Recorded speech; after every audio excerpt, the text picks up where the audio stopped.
उत्तर प्रदेश का आगरा शहर इन दिनों एक नई मुसीबत में फंस गया है। यहाँ के मोती कटरा और सैयद गली क्षेत्र के 1700 मकानों में अचानक से दरारें दिखाई देने लगी हैं। बड़ी बात यह है कि ये दरारें दिन पर दिन बढ़ती जा रही हैं। इस घटना ने स्थानीय निवासियों के सुख चैन को छीन लिया है।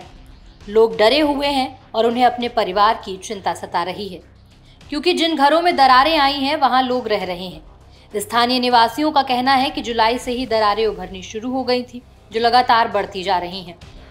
हर रात डर बना रहता है कि कहीं मकान गिर न जाए या कोई हादसा न हो जाए।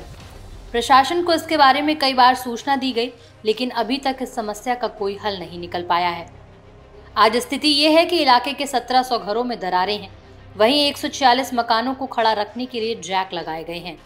इस मामले में उत्तर प्रदेश मेट्रो रेल परियोजना के पीआरओ पंचानन मिश्रा ने बताया कि यहाँ जो भी काम हो रहा है वो तय मानकों के आधार पर हुआ है और इससे कोई नुकसान नहीं हो सकता। जिन घरों के लोगों ने शिकायत की उन घरों में पहले से ही दरारें थीं और वे बहुत पुराने मकान हैं, उनकी मरम्मत करा दी गई है। इस समय आगरा में मेट्रो ट्रैक बनाने का काम जारी है। आगरा कॉलेज से मनकामेश्वर मंदिर स्टेशन तक अंडरग्राउंड मेट्रो ट्रैक बनाए जा रहे हैं। ये सुरंग 2 किलोमीटर लंबी है। सुरंग बनाने के लिए 100 से 150 फीट गहरी खुदाई की गई है। स्थानीय लोगों का आरोप है कि अक्टूबर 2023 से इसे बनाने का कार्य शुरू किया गया, उसी के बाद में ही घरों में दरारें आना शुरू हुई। आज स्थिति ये है कि कई लोग अपनी पुश्तैनी घरों को छोड़कर दूसरे घरों या होटलों में रहने को मजबूर हैं। मेरा नाम प्रियंका है। कहाँ के निवासी हैं? हम जती कटरा आगरा। क्या ये घटना हुई आपके घर में? फ्लैट जैक लगी हुई है? सर, ये मेट्रो का काम चल रहा है। मेट्रो इस घर के नीचे से निकल रही है। मेट्रो वाले जैक लगा गए सारे घर में और 3-4 दिन बाद हमसे बोले कि शिफ्ट हो जाओ। अब उससे पहले कोई सुनवाई नहीं थी। मैं कहाँ शिफ्ट होने की उन्होंने कहा कि कुछ सुविधा उनकी तरफ से दी जा रही थी या उन्होंने आपसे ही कहा? नहीं, पहले हमने ही बोला, उन्होंने खुद आके नहीं बोला।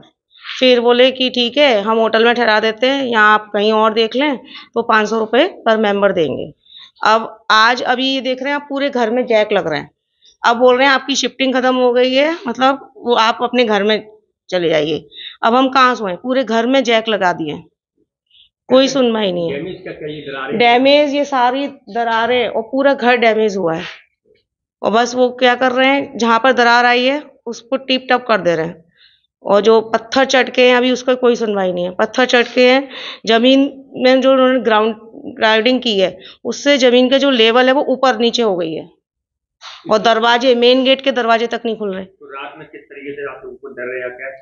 क्या रात में हम चले जाते हैं सोने, लेकिन आज से बोल रहे हैं अब आना पड़ेगा घर में। अभी तक आप रात में कहाँ जाते थे? जैसे अपने रिश्तेदार वगैरह के यहाँ चले जाते थे। कुछ लोग अपने होटल में ठहरा दिए थे उन्होंने, इस तरह से चले जाते थे। लेकिन सर, जो करोड़ों का जो जैसे ये घर है, ठीक है ना, अब इसको हम दोबारा तो नहीं बनवा सकते। इतनी टूट फूट कर गए हैं, इसकी नींव बिल्कुल हिल गई है। तुम पूरी दरार भर के बस उसको टिप टॉप कर जाओगे, आगे कौन देखने आएगा? ये गिर जाए तो। जो हमारे मिस्त्री लोग हमने बुलाए अपने पर्सनल, वो कहकर गए हैं कि मैम थोड़े दिन बाद 3-4 साल बाद इस घर को बेच दीजिए, यहाँ से हट जाइए, ये गिर जाएगा। अब बताइए इसका सरकार क्या करेगी? क्या हमारी सरकार कोई भी आई? अच्छा, निरीक्षण करने जो रेल मेट्रो कॉर्पोरेशन के लोग तो आते हैं, वो आपको क्या कहते हैं? आप उनसे क्या? वो कहते हैं ठीक है, हो जाएगा, करा रहे हैं हम। वो क्या करा रहे हैं? टिप टॉप ही करा रहे हैं। कब से प्रॉब्लम था? ये हमारे घर से तो हफ्ता भर ऊपर हो गया ये काम लगे हुए। हफ्ते भर से ज्यादा हो गया, 10 दिन हो गए करीब।